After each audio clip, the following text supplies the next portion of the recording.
حضرت عوف بن مالک رضی اللہ تعالیٰ عنہ فرماتے ہیں کہ جناب ابو بکر صدیق کا زمانہ تھا تو میں نے خواب دیکھا.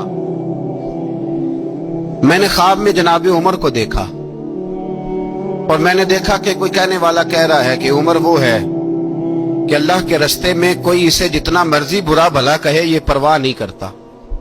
کس کے رستے میں؟ بولے سارے.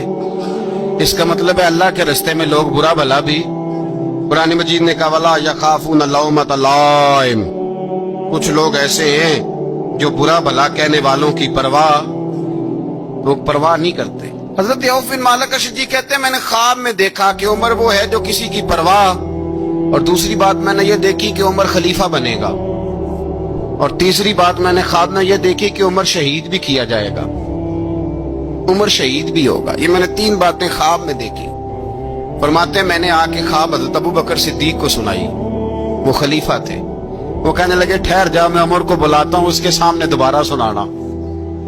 اس کے سامنے فرماتے ہیں میں نے بلایا حضرت عمر فاروق کو. آ کے بیٹھے، خواب شروع ہوا. کا ایک بات تو میں نے یہ دیکھی کہ آپ ملامت کرنے والے کی پرواہ نہیں کرتے. دوسرا آپ خلیفہ بنے کہ جناب عمر کہنے لگے چپ کر، ابو بکر کے سامنے ہی کہہ رہا ہے، چپ کر، خلیفہ کے سامنے ہی کہہ رہا ہے. حضرت ابو بکر صدیق کہنے لگے عمر اسے کہنے دو، مجھے لگتا ہے رب کی رضا یہی ہے کہ میرے بعد اگر مصطفیٰ کا منبر ملے تو عمر کو ہی ملے، اسے کہنے دو کہنے دو. حضرت عمر رضی اللہ تعالیٰ عنہ کو تیسری بات کہی. حضرت عوف بن مالک نے کہا اب شہید کیے جائیں گے، میں نے خواب دیکھی ہے. نیک لوگوں کے خواب بڑی حد تک سچے ہوتے ہیں.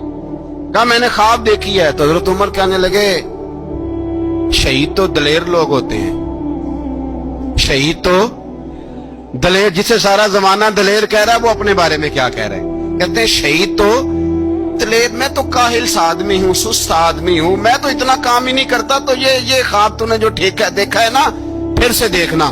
تو ابو بکر صدیق فرمانے لگے عاجزی نہ کر، انکساری نہ کر، تو جو کہہ رہا ہے ٹھیک کہہ رہا ہے، لیکن مجھے سن کے شکر بھی ہوا ہے اور افسوس بھی ہوا ہے. افسوس اس بات کا کہ تیرے جیسا بطل عظیم چلا جائے گا، اور شکر اس بات کا کہ رب تجھے زندگی بھی اعزاز والی دے گا، اور شہادت کی موت دے کے اللہ تجھے موت بھی عزت والی عطا فرمائے گا.